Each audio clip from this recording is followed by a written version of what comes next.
I have combined 4 AS Physics Paper 2 questions into a single video, all focused on the application of torque. If you are one of my current students, simply follow along as we review these problems that we have covered in class. First question from February-March 23, paper 22. Diagram description. This is a 0.5 meter beam AB. A 12 Newton block is placed 0.15 meter from end B, where a string with 17 Newton tension is attached, making 50 degrees angle with the horizontal. Question A. State two conditions for an object to be in equilibrium. The first condition, the resultant force in any direction, horizontal and vertical, is 0. The second condition, the resultant torque about any point or pivot is 0. Question B. Show that the vertical component of the tension in the string is 13. First, we need to identify the vertical component. Let's label Fy. Second, we know that we need to use sine and cosine. Which one? Depends. If you decide to use 50 degrees, then you need to use sine. But if you use 40 degrees, because here we have 90 degrees, 50 plus 40 is 90. If you use 40, then we use cosine. So let me show you the expression. So the first one, we can say Fy, the vertical component, is 17 cosine of 40, which is 13, or Fy is 17 sine of 50, which is also 13. Question C. By taking moments about end A, calculate the weight W of the beam. I place a triangle on the fulcrum. Now we need to determine the distance where each force is to the fulcrum. So the weight is at the center. The length of the beam is 0.5 meters. So the weight is at half of that, 0.25 meters. The force of 12 newtons is at 0.35 meters to the fulcrum, and the vertical component of the string is at 0.5 meters to the fulcrum. Now we need to determine which force produces clockwise and counterclockwise around this fulcrum. So the weight is going to produce a clockwise torque around this fulcrum. The weight of 12 newtons also clockwise torque, and the vertical component of the string will produce a counterclockwise torque around this fulcrum. So the next step is apply torque in equilibrium formula. The sum of clockwise is equal to the sum of counterclockwise torque. Now we need to group them. They only have clockwise, I have 2. So we are going to add both. So here it is the weight times the distance to the fulcrum plus 12 times the distance to the fulcrum is equal to the vertical component of the string, which is 13 and this is the answer from question B, 13, times the distance to the fulcrum, which is 0.5. So our weight is 9.2 newtons. Question D. Calculate the magnitude of the vertical component of the force exerted on the beam by the hinge. So right here on this fulcrum A, we have a force acting upward. Let me call F. This force doesn't make any contribution for torque, but is make a contribution for the overall forces acting in the system. So to solve this question, I'm using the sum of forces up is equal to sum of forces down. So what do you have up? We have F, you have Fy, and we have down W and 12 newtons. So let me group all these forces in this equation. F plus Fy is equal W plus 12. So that way we can easily calculate the value of F because you have the values of W and Fy. And the value of this force is 8.2 newtons. Last question, E. The block is now moved close to end A of the beam, assuming that the beam remains horizontal. State whether this change will increase, decrease, or have no effect on the horizontal component of the force exerted on the beam by the hinge. So let's bring the diagram. So what it says here is this weight of 12 Newton, this block, is being moved closer to end A, closer to the hinge. So what happened to the tension on this string? So this tension will reduce. So this is the, let's say, the initial value, and now this smaller red arrow indicates that it's less because this block is no longer here, it's closer to the end A. So what happened to the horizontal component of this string? So when block moves closer to the end A, the tension on the string will be reduced. Therefore, the horizontal component of the string tension decreases. So right here, if it's smaller, so the horizontal component of this tension will also decrease.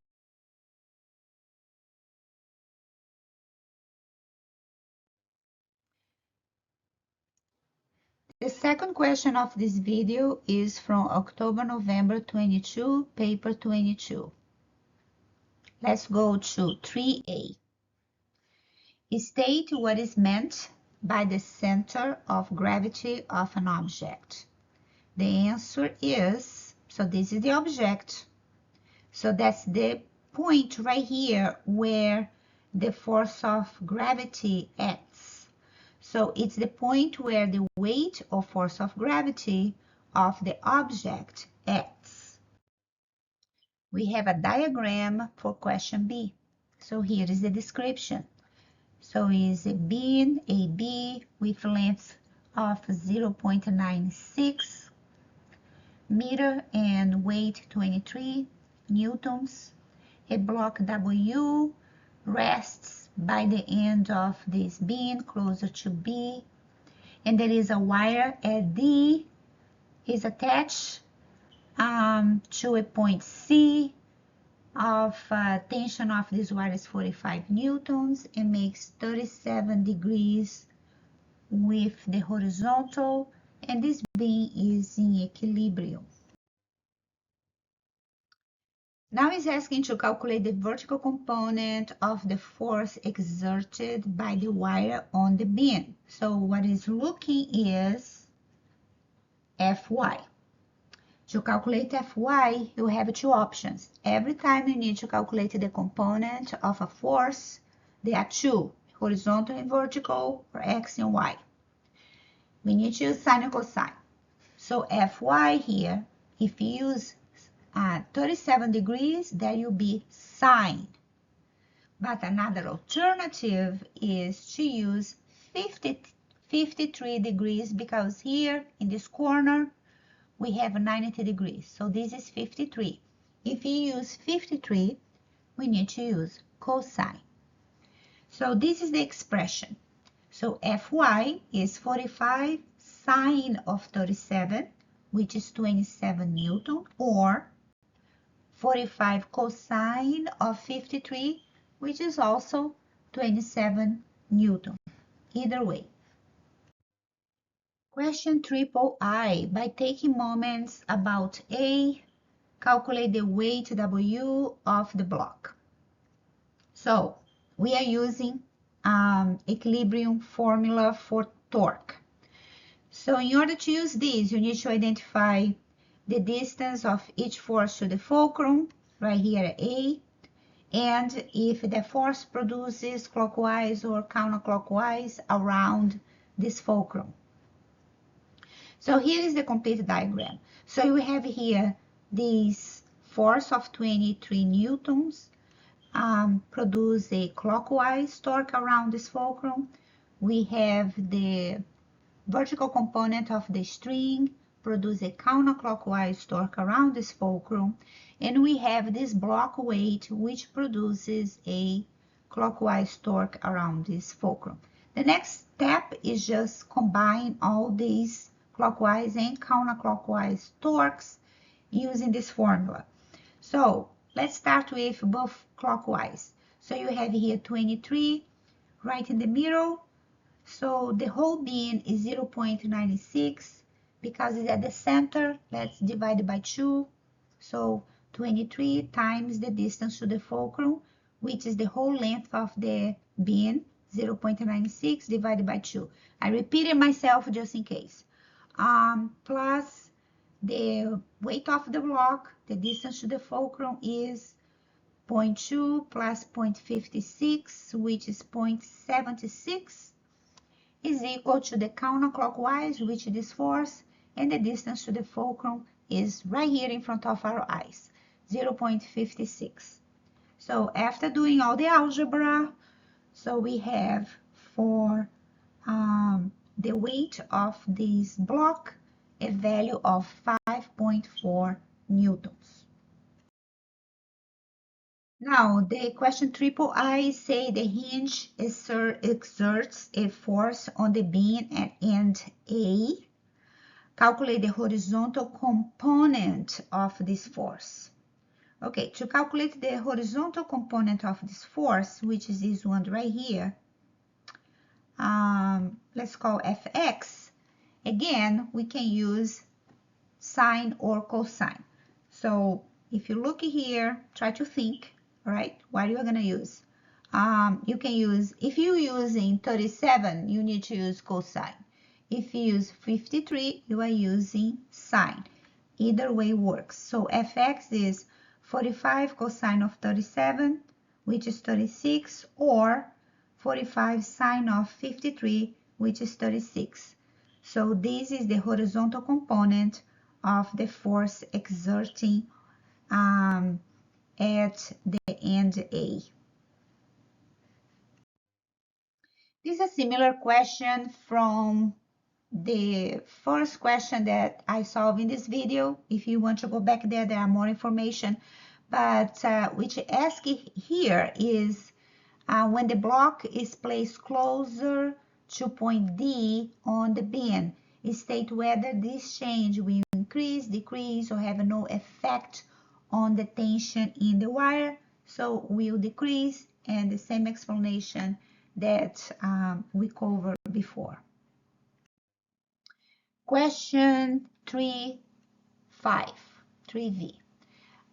This is a long one, so please stay with me. The stress in the wire is 5.3 times 10 to the 7 Pascal. The wire is now replaced by a second wire that has a radius which is 3 times greater than that of the original wire. The tension in the wire is unchanged. Calculate the stress in the second wire. So to answer this question, we are using the formula for stress, which is force over area. It's the same as pressure. stress, pressure, same formula. Now we have here a situation. We have before and after situation. So before we have a wire with a radius, because imagine it's circular, and then this wire was replaced by another wire with a radius 3 times greater than the original one. So let's play the game. So here is, I did a click mistake on my last recording, so forget about that. So let's keep going with the program. So here we have the stress of the original wire, which is the force over the area. So the cross-sectional area of a wire, usually they are circular, so the area of a circle is pi r squared. We are going to rearrange the original wire equation, this one, in terms of force, because the force or tension is the same. So we'll do here a quick cross multiplication. So force is the stress 1 times pi r2, and let's call this equation 1. Now, let's do the same with the stress for the second wire. So we have here for the first wire, the second wire, remember, the radius is 3 times the value of the original one. So when we square these, we have pi 3 squared is 9, and the r is squared. So now we have this equation, and we are going to do the same thing. We are going to rearrange the second wire equation in terms of the force, because the force or tension in the question right here, the tension in the wire is unchanged. So we want to rearrange for the tension or force so we can kind of equalize those two equations. So the equation 2 is given by the stress of the second wire times 9 pi r squared. Okay, so now we are going to equalize both equations, equation 1 and equation 2, because the tension remains unchanged. Remember the problem said that? Okay, so equation 1, we have this value that's from here, and equation 2, the result of the radius. Okay, so now we are going to cancel pi r squared, because math basics here, they are equal, right? Now we have, what is left? We have the stress of the first wire is equal to a stress of the second wire times 9. Okay, I want to calculate the stress of the second wire. So I'm going to rearrange this second wire. It will be the stress of the first wire divided by 9. The question gives us the value of the stress of the first wire. So when you divide by 9, you have 5.9 times 10 to the 6 Pascal. This is the third question of this video. Is from May, June 17, paper 21. So let's take a look. Question A. A cylinder is made from a material of density 2.7 grams per cubic centimeters. The cylinder has a diameter of 2.4 centimeters and a length of 5 centimeters. Show that the cylinder has a weight of 0.6 newtons. So we need three information here, 3 components in order to calculate this weight. Number 1, we need to calculate the volume of this cylinder. And the volume of a cylinder formula is area times the length. The cross-sectional area of the cylinder times its length. The second information, we need the formula for density because the density was provided here. So we have a value. So we can use this value to finalize our question. So we are going to use the density formula to find the cylinder mass in kilograms. And the third one, we are going to calculate the weight of the cylinder using the weight formula, which is the mass in kilograms times acceleration of gravity. So let's look at the sequence. So first, you are going to find the volume of the cylinder. We are using the volume of the cylinder to find the mass of the cylinder in kilograms. So now that we have the mass in kilograms, we are going to find the weight of the cylinder. So to calculate the volume, so let's start with volume, is pi r squared times length. The diameter was provided, so the radius is half of this. So is 1.2 times the length, which is 5. So this is the volume of the cylinder in cubic centimeters. I know you are thinking, okay, we need to prove the weight is 0.6 Newton. What are we doing here with centimeters and grams? No worries, just keep calculating as it is. If you want to convert to now, it's fine. That's the way that I'm solving right now. So follow along with me. So now we are going to rearrange this formula right here. Let's calculate the mass. So mass is density times volume. I have the density was provided, so that's why I didn't convert, because the density was given in grams per cubic centimeters. Times the volume in cubic centimeters. You know that you cancel centimeters with centimeters, units. So the result is 61 grams divided by 1,000, and you have the mass in kilograms. So let's finalize this question now. So now that you have the mass in kilograms times G, which is 9.81, the weight is 0.598, or simply 0.6 newtons. Now we are going to use the cylinder that we calculate the weight, which is 0.6 newtons, to attach to this bar. So let's read the description. The bar has a length of 50 centimeters and has a weight of 0.25 newtons. The center of gravity of the bar is 20 centimeters from B. The bar is pivot at P, and the pivot is 12 centimeters from B. An object X is hung from end B. The weight of X is adjusted until the bar is horizontal and in equilibrium. So next question is BI. Explain what is meant by center of gravity. So let's say the object is a box. So you trace those two lines here to find the center. At this point is where the weight or the force of gravity of the object acts. Question double I. Calculate the weight of X.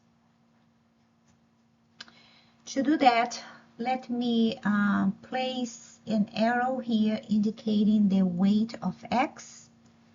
Now I'm going to determine which force produced clockwise and counterclockwise around fulcrum at point P. So let me start with the cylinder weight produces a counterclockwise around P. 0.25 newtons counterclockwise and X clockwise. So let me look here the distance where each force is applied to the fulcrum. So the weight from A to P is this distance, which is 50 centimeters minus 12, which is 38 centimeters. So that's the distance. Now the second distance is from the weight to the fulcrum, 0.25 newtons to the fulcrum. So here I have 20 minus 12, which is 8. Next, I'm using torque equilibrium equation and grouping clockwise and counterclockwise.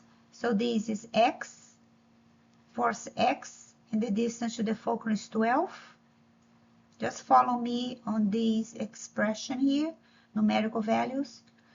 Counterclockwise, 0.6 times the distance to the fulcrum, which is 38, plus 0.25, and the distance to the fulcrum is 8.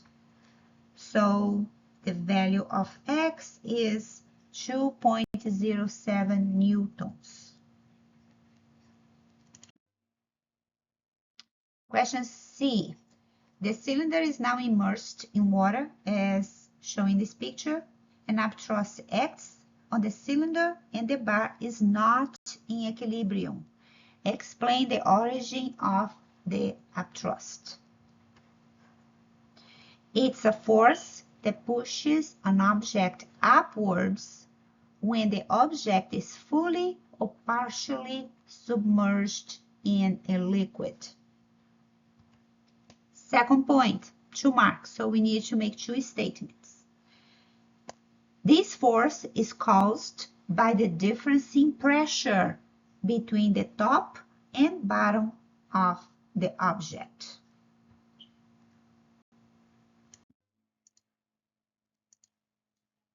Question II. Explain why the weight X must be reduced in order to obtain equilibrium for A, B.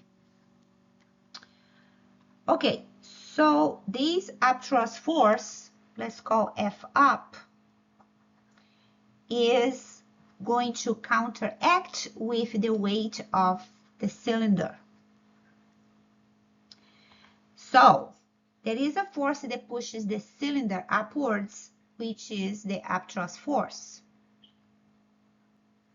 The resultant force now acting on the cylinder is the weight of the cylinder minus the upthrust force. So the resultant force acting on the cylinder is its weight minus the upthrust force. I'm kind of repeating myself, I guess.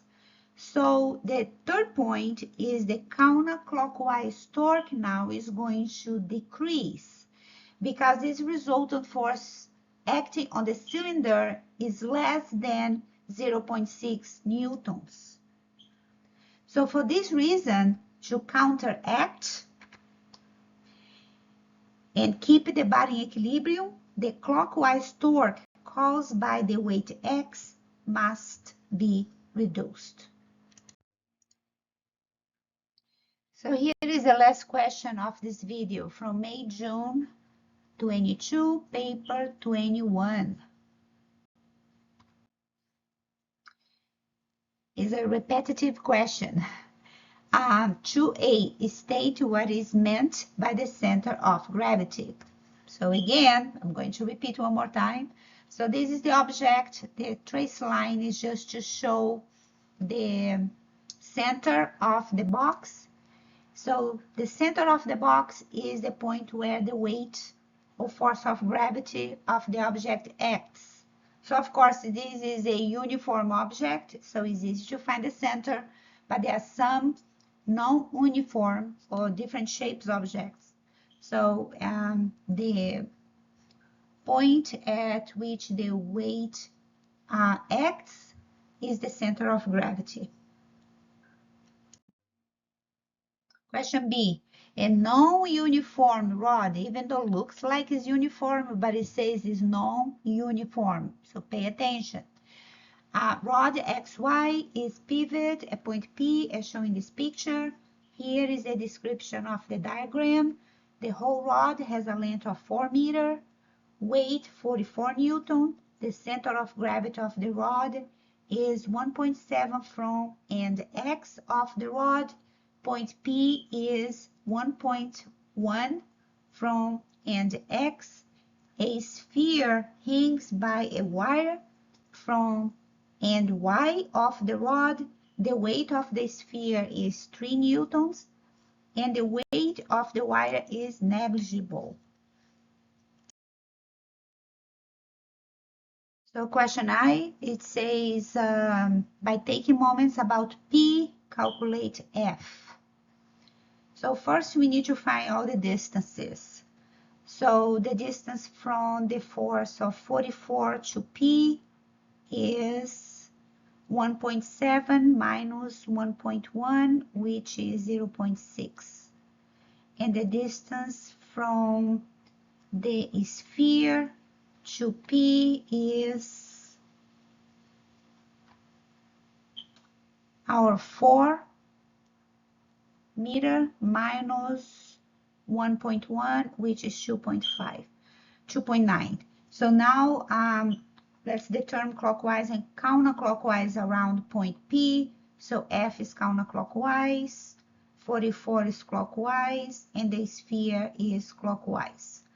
So let me use the equilibrium torque equation and group what is clockwise and counterclockwise.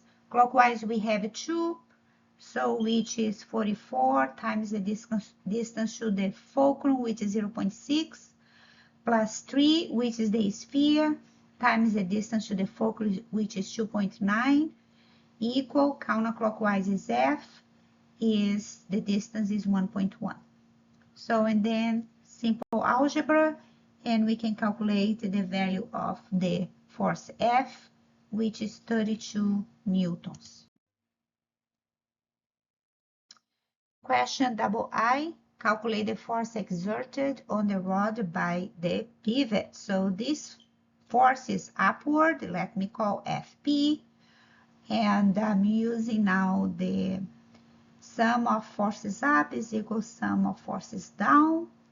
And the forces up, we have just Fp, and forces down, we have the value of F that we calculate already, 44 and 3 newtons. So the force on the pivot is 79 newtons. Question C, it says now the sphere is immersed in a liquid in a container, showing this picture. So there is a density of this liquid and of 1,100 kilograms per cubic meter. The upthrust force acting on the sphere due to the liquid is given is 2.5 Newton. The magnitude of F that we already know is unchanged, so that the horizontal rod is not in equilibrium. So let's solve this question. So we are going to use Archimedes' principle because the question is asking that to determine the radius of the sphere.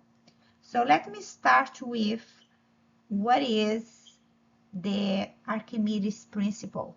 Archimedes principle states that upthrust force acting on an object submerged in a fluid is equal to the weight of the fluid displaced by the object. So mathematically is expressed as Ff is the density of the liquid times acceleration of gravity times the volume of the object, because the volume displaced is equal to the volume of the object.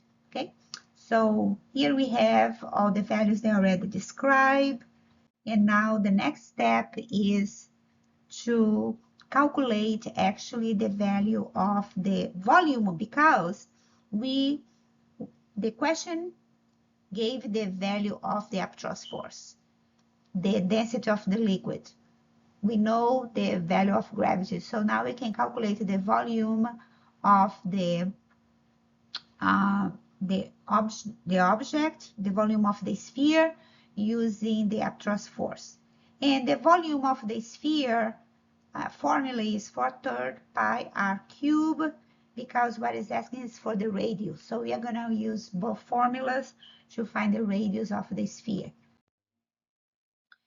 Now rearrange the formula for the volume of the sphere is the Upthrust force divided by the density of the liquid times acceleration of gravity. Now doing substitutions, the F up or Upthrust force is 2.5 newtons, the density of the liquid was given 1100 and acceleration of gravity is 9.81. As a result, the volume of the sphere is equal to 2.3 times 10 to negative 4 cubic meter. Now let me work on this in this pink box. So rearranging the formula of the volume of the sphere in terms of radius and doing substitution with the value of the volume that we calculate in this bluish box. So the volume here is 2.3 times 10 to the negative 4, and the result of the radius of this sphere is 0.038 meter. Now, this question is asking to calculate the magnitude and direction of the resultant moment of the forces on the rod about P. So the rod is not in equilibrium, so we are going to calculate the torque clockwise and the counterclockwise torque separately. So let me start with clockwise. So we have 44 times 0.6 plus 0.5 times 2.9. So the clockwise torque is 27.87 Newton meter, and counterclockwise is 32 times 1.1. So this is the distance. And the difference is between both is 7.3 Newton meter. And is asking what is the direction of the resultant moment or torque. So because the counterclockwise torque is greater than the clockwise torque, so the direction is counterclockwise.